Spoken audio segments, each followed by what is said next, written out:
When you open the box, you will find the 4800 unit itself. This is the black 4U rack mount device. You will also find the CS or control surface for operating the 3-play 4800. You'll have a keyboard and a mouse as well as the power cables and a USB cable. You'll also have a package containing 4 media hard drives. Now each hard drive can hold up to 50 hours of 1080i, and these are 2 terabyte hard drives. These drives need to be formatted in the NTFS file format system and should already be set up and ready to use.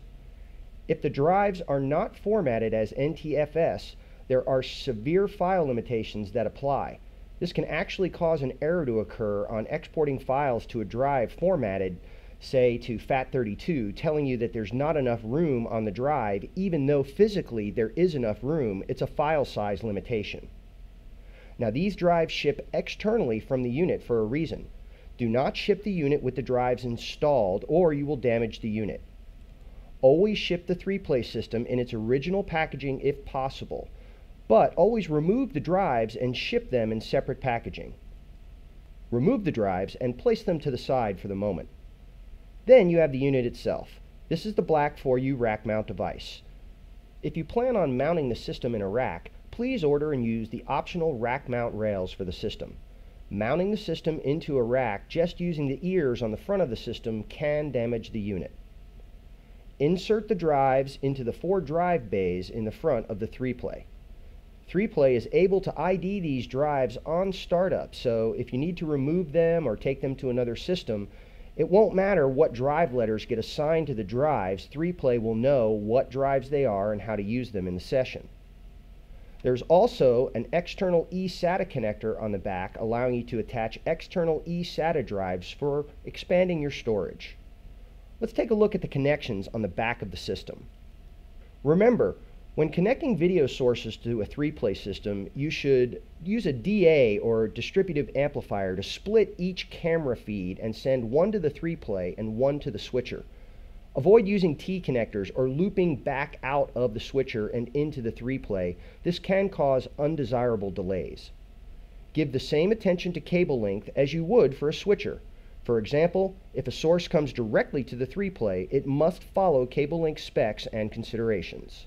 There are 8 video inputs, each allowing you to bring in HD SDI or HD component, as well as SD SDI and SD analog signals, including component, composite, and YC. You can mix and match input resolutions and formats all in the same production. Here are video inputs rows 1 through 8. Now when using high definition signals, HD SDI inputs 1 through 8 are connected here. Analog component video is connected here with the green wire going to Y, the blue wire going to PB, and the red wire going to the PR connector.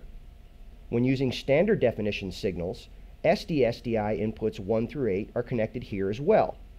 Analog component video is connected here the same way as high definition video is connected, with the green wire going to Y, the blue wire going to PB, and the red wire going to the PR connector.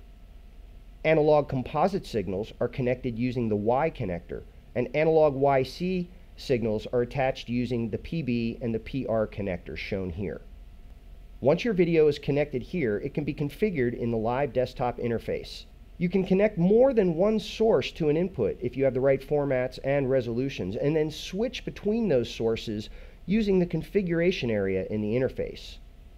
This could allow for up to 16 sources to be connected to the system, but you only have access to 8 of them at a time. There are 3 output rows here labeled 1, 2, and 3. SDI outputs are here, and analog outputs are just below, and they connect in the same manner as the inputs connect. There are 2 independent outputs labeled 1 and 2. By default, output 1 is output A, and output 2 is output B, but they can be renamed to anything you want once you're in the interface. Each output also has SDI and analog active at the same time. There's also a third output row, 3, and this is a switched output showing whatever's happening on the currently selected output on the control surface. If A is selected, then it outputs whatever's happening on A. And if B is selected on the control surface, it outputs whatever's happening on output B. It's a switched output. You can also think of A as preview and B as program when using the transitions between the camera angles. Output resolutions match the session resolution you set up before you entered the live production. All outputs are the same resolution. All outputs will deliver video in digital and analog formats at the same time, so it's really 6 video outputs arranged in 3 rows. There is an HDMI connector labeled 4 on the back of the system. This is also a switched audio and video output like output row 3, and it will display what is ever currently selected on the control surface and use the audio from that output as well and go out the HDMI connector. There are 2 display connectors labeled 5 and 6, and they are an HDMI and a VGA connector respectively. These connectors are not used in the operation of 3Play 4800. Do not use them.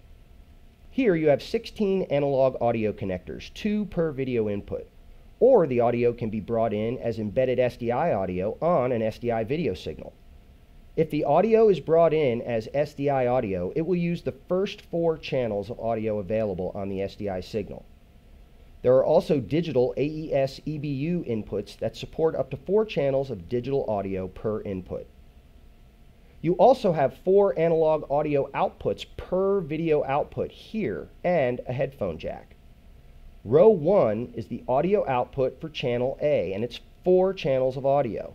Row 2 is the audio output for output B, and it is also 4 channels of audio. You can also output the audio as embedded SDI audio on the SDI video outputs, and this supports the first 4 channels of audio. And there are digital AES EBU outputs that support up to 4 channels of digital audio output. There's a DVI connector labeled interface. This is where the main user interface monitor is connected. This monitor should be able to display a minimum of 1600 by 1050, but if possible, run them at 1920 by 1080. There is a DVI connector labeled multiviewer. This is where the secondary multiviewer monitor is connected. The layout of the multiviewer can be adjusted from the main interface. There's a gigabit Ethernet connector on the back of the machine, allowing you to connect to a network and to the internet. This is useful when using the publishing features for uploading video to social media sites. It can also be used to send the output of the 3Play system to any TriCaster's network inputs across the network. This is the full frame rate video and audio across the network. This means when using a TriCaster as the switcher, you don't have to give up any live video inputs to get 2 channels of instant replay. The control surface uses the included USB cable and connects via the available USB ports on the back of the system here. The control surface gets its power from the USB cable and does not require its own power cord. The power cords plug in here and here. If you're going to use a power conditioner or uninterrupted power supply, make sure that it is a pure sine wave model. This will be denoted on the box of the uninterrupted power supply in its specs. Let's look at the front of the machine. Open the front door. The removable drive bays are here for the media drives.